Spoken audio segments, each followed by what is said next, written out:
Nona Peltier is back doing business with us this week. Lovely to have you back with us, Nona. Thank you. Former fund manager for Milford Asset Management, who was judged to have manipulated share market trading, has withdrawn his appeal against a High Court judgment. What's the background to this story? Well, this is this fella who was the FMA, which is the Financial Markets Authority, brought an action against him, a civil action, saying that he basically manipulated the market and so on.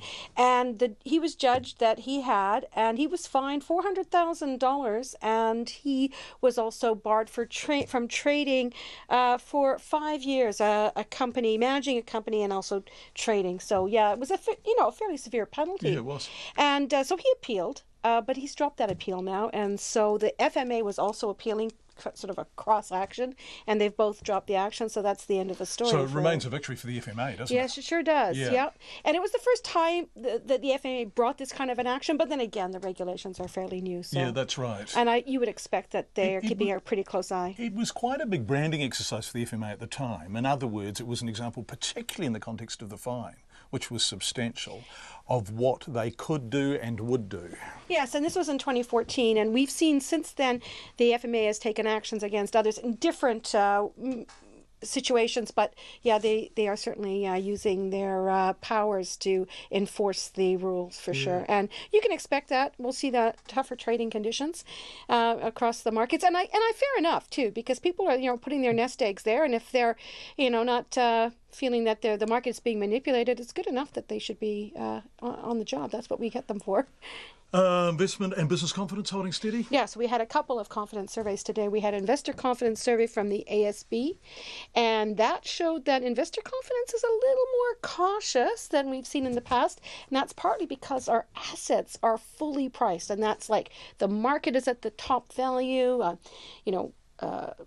interest rates are low, property prices are high. So yeah, investors are a little bit cautious about where they're putting their money. In short, the potential for downside is now being marked, right? Well, there's an election coming, and that always puts a chill on the market, not to mention the poor weather. So it's fairly cold. That always kind of puts people off, doesn't it? But in any case, so that fell a couple of points to 23% in the next in the 3 months ending in June, and that compares with a net 9% a year ago. In any case, those numbers are more important that, in fact, investors are being a little bit cautious. Business confidence, though, is holding fairly steady, and that's in the same kind of an environment. The ANZ's monthly confidence survey has shown that there's been a little bit of a change in the business confidence. Companies are upbeat about their own outlook, and they plan to hire more staff, but unfortunately, they just can't find those people, and that's putting a bit of a strain on economic growth. So we're still looking at an economy that's booming ahead. And according to the chief economist at the ANZ Bank, there's not really any speed bumps ahead. And right now, of course, there's the election. That is a little bit of a factor, and we're seeing that across all kinds of surveys. Yeah. What did the markets do today, Nona? Well, actually, they did pretty well. Overall, the markets in Asia and everywhere is looking pretty up. The NZX Top 50 Index rose 0.7%, so that's 0.75%. That's a lot. 54 points to 7,694. Close to a record, but not quite.